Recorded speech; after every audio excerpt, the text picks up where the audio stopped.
नमस्कार बंधू भगिनींनो, रामकृष्ण बदने या यूट्यूब चॅनलवरती मी आपल्या सर्वांचं मनपूर्वक स्वागत करतो।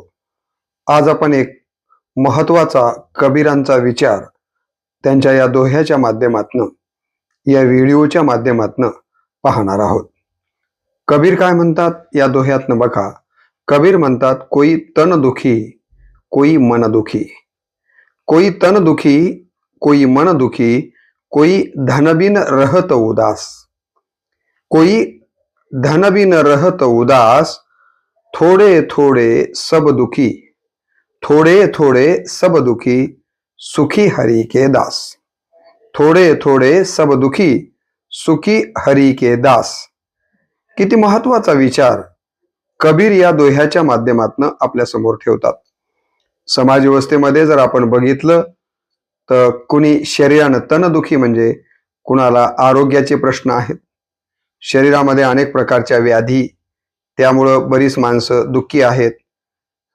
म्हटलं जातं ना की साखर सम्राट जरी असला, कारखान्याचा चेअरमन जरी असला आणि त्याला जर शुगर असेल तर साखर खाता येत नाहीये, म्हणजे तो तनदुखी आहे। अशी कितीतरी माणसं आहेत।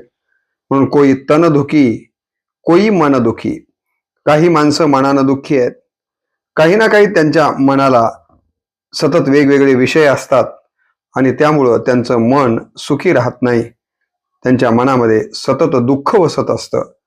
म्हणून कोणी तनदुखी आहेत तर कोणी मनदुखी आहेत, कोई धनबिन रहत उदास, काही माणसांच्याकडं कुठल्याच प्रकारचं धन नाहीये, पैसा नाहीये आणि यामुळं देखील बरीच माणसं धन नसल्यामुळं धनबिन रहत उदास असतात। त्यांना जीवन जगत असताना अनेक अडचणींना सामोरं जावं लागतं। जगण्यावरचं त्यांचं एका अर्थानं प्रेम कमी होत असताना उदासी त्यांच्या जीवनात असताना आपल्याला दिसते। म्हणून कोई धनबिन रहत उदास, कबीर म्हणतात थोडे थोडे सब दुखी। आपण जर बघितलं तर या जगामध्ये सुखिया कोई नहीं रे असं त्यांनीच सांगितलेलं आहे। सगळे दुःखी आहेत, सुखी कोणीच आपल्याला पाहायला मिळत नाहीये।